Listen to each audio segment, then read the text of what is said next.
Way past the usual fiery underworld clichés is an entity that mixes power and mystery. He's not your typical doom-and-gloom lord. His story's full of clever plots and rivalries that even take on the heavens. Superman, anyone? Whether you're a longtime fan of dark fantasy or just starting to dip your toes into the infernal world, this dive is sure to be a blast. Hey there, welcome back to another exciting video about the best villains in the DC universe. Today we're talking about none other than Lord Satanas, the Dark Lord of the Underworld. We're going to uncover his dark history, devious plans, and some seriously mind-blowing powers. Plus, he's probably the best-dressed demon in DC. Before we proceed any further, please don't forget to subscribe to Marvelous Videos.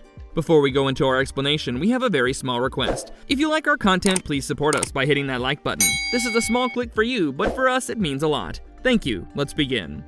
Who is Lord Satanas? What is his early life like?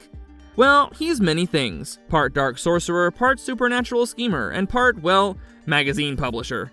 Yes, you heard that right. When he's not tormenting the realms or cooking up demonic plots, Lord Satanas disguises himself as Colin Thornton, the media mogul behind Newstime magazine, one of the Daily Planet's fiercest rivals. Fun fact, he actually once hired Clark Kent as Newstime's editor. Talk about keeping your enemies close. Satanas isn't just some villain guy, though. He's the son of the wizard Shazam, and has an equally nefarious sister Blaze, with whom he has a love-hate relationship. I don't think I'd want to picture their family dinners. Anyway, he doesn't limit his havoc to corporate boardrooms. No, his dark side shines the brightest when he's wielding DMN, a magical drug that transforms people into demons. DMN, the demon transforming drug. That's quite original if I do say so myself. His plan was to target areas already struggling to ensure his chaos gets maximum mileage. He was quite horrified to know that his own home, Metropolis, had become a target of his plans post-fall. And he decided to help out just a little bit by sharing this information with Zatanna, so Superman and Perry White could rescue the place. But don't think he went soft. When Brainiac 13 turned Metropolis into a futuristic nightmare, Satanas saw an opportunity and decided to just capture the soul of the entire city. In a move both selfless and strategically insane, Superman offered his own soul to stop Satanas. Thankfully, with the help from a young psychic and shaman Night Eagle, who may or may not be Blaze in disguise, Superman turned the tables and managed to stop him. Sure, it didn't last very long, but he averted the crisis for a bit and gave Metropolis a few more years to live. Major story arc of Lord Satanas. When it comes to Hell's power players, Lord Satanas isn't your average demon next door. Known for his cunning schemes and flair for the dramatic, he revealed his dual identity as Colin Thornton to Superman during the Day of Vengeance. While his fate was then left rather cryptic in the human world, he was left to stir up more trouble underworld, with an infernal revolution against Nekron, Hell's reigning tyrant. Teaming up with his sister Blaze, Satanas pitched a bold new vision for Hell, a place of atonement and redemption rather than eternal torment. See, he's not so bad, and of course many stood by him. With a fiery sermon about overthrowing outdated laws, he rallied the damned to his cause and kicked off a war that turned the infernal dominion upside down. The battle started off great, with Satanas' forces initially holding their ground, but Nekron's endless army was overwhelming, and that's when Satanas revealed his trump card. Remember that demonic drug he invented, DMN? Turns out it doesn't just turn mortals into demons, it works the other way too. His plague-carrying troops spread the drug across Hell, and with one final gambit, Satanas triggered the transformation by screaming Shazam! Oof, chills, literal chills. This managed to transform the demons into humans, drain Nekron's power, and bring him back to his weak demon form. One decapitation later, Satanas was crowned the new ruler of Hell. Taking up residence in Nekron's citadel, Satanas laid down some new rules. Instead of demons tormenting souls, humans could just torment each other. I mean, blame shifting and guilt tripping is bad enough on Earth, so make it eternal and you've got Hell. It worked, but his reign wasn't all smooth sailing. His sister Blaze, never one to miss an opportunity, absorbed his power during a clash with Black Alice and overthrew him. Satanas, once the master of Hell, was left as a powerless, shriveled husk, chained at Blaze's side.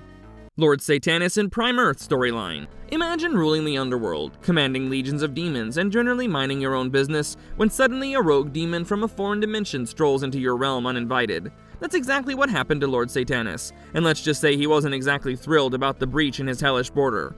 And naturally, he demanded answers. The bold intruder who introduced herself as Kaio calmly explained that she wasn't here to conquer or overthrow anyone, but her mission was way more amusing. She just wanted a front row seat to the chaos her tricks had unleashed on Earth's mightiest heroes.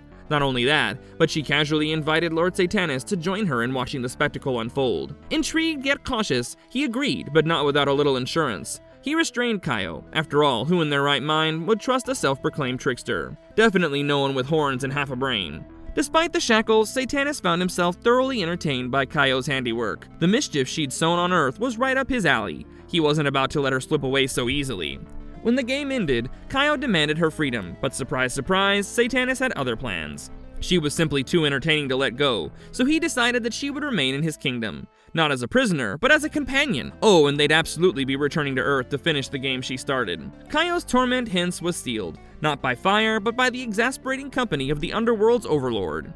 What powers does Lord Satanus possess? Lord Satanus is a powerhouse of demonic prowess and strategic brilliance. Born as the love child of Shazam and a demoness, Satanus wields an arsenal of awe-inspiring abilities that make him a force to be reckoned with in both New Earth and Prime Earth. On New Earth, Satanus boasts hybridized demonic physiology, granting him superhuman strength and durability that would make most heroes rethink their life choices. Flight is also part of the package because, of course, what's a demon without the ability to hover mid-air dramatically?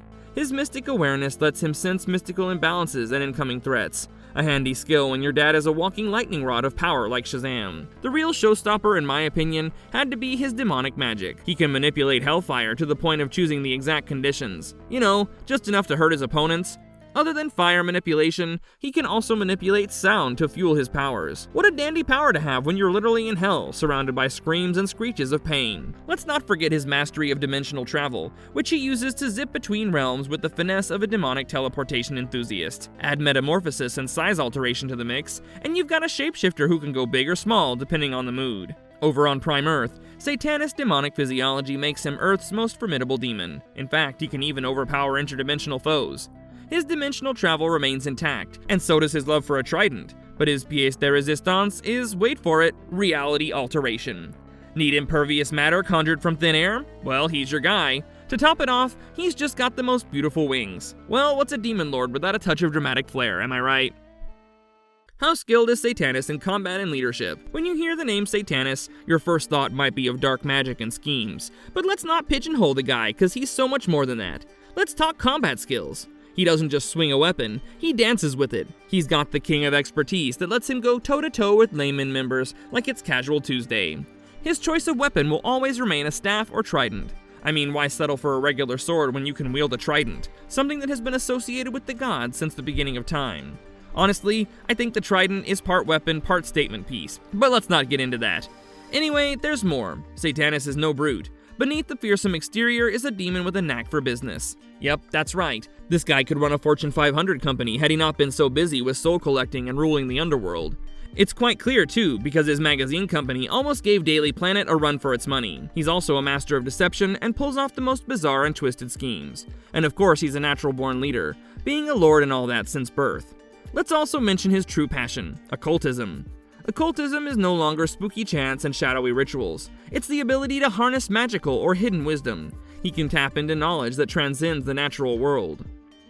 Hades DC versus Lord Satanus New 52. Who will win? When two of the rulers of the underworld square off, you know it's going to be one hell of a fight. Pun intended. On one side, we've got Hades, the moody old god with nearly unlimited powers from the Wonder Woman series. On the other, there's Lord Satanus, the ruler of hell, who's no stranger to taking down heavyweights like Superman. So if the two titans clash, who do you think will walk away with the win? Let's talk Hades first. As an old god, his power is straight up god tier. He's got the ability to warp his gold realm in New 52, and his connection to the sphere of gods suggests he's operating on a level that transcends universes. Pretty impressive, right? But here's the catch. Hades' godly antics seems mostly limited to his own turf. Outside his realm, we're not really sure if he's bringing the same heat or if he's just another god out of water. Or fire. And let's not forget the Firstborn, who'd steamrolled Hades like a Greek tragedy, destroyed realms, and casually created entire planes of reality. Ouch. Now let's shift to Satanus. This guy isn't just another demon playing dress-up. No, his resume includes throwing down Lady Blaze, the daughter of Wizard Shazam and his lovely sister, and controlling infinite hells during the Emperor Joker saga. Infinite hells. And while Hades has that old god mystique, Satanus flexes on a universal scale, standing tall even in the face of Superman-level threats. Plus, Satanus' post-crisis feats suggest he's more consistent and adaptable in a fight, which might just tip the scales in his favor. While both are rulers of dark realms, the spheres of the god transcending the universe thing doesn't seem to matter much in actual battles. So while Hades might be unbeatable in his realm, Satanus' versatility gives him the edge in a neutral area. My final opinion? If we're sticking with post-crisis Satanus, he's got my bet. Hades may have the pedigree, but Satanus has the street cred, or in this case, hell cred. Marvelous verdict. Lord Satanus is a being of immense power, a ruler of hell and a cosmic force that has stood up to some of the strongest entities in the DC universe. Whether it's controlling vast realms or outsmarting even the mightiest heroes, Satanus is no one to trifle with. In fact, he's one of the rare villains who was too powerful for Superman to defeat by conventional means, forcing the Man of Steel to rely on luck and strategy. Satanus even managed to strip half of Superman's powers, leaving the hero vulnerable in a way few others have ever done.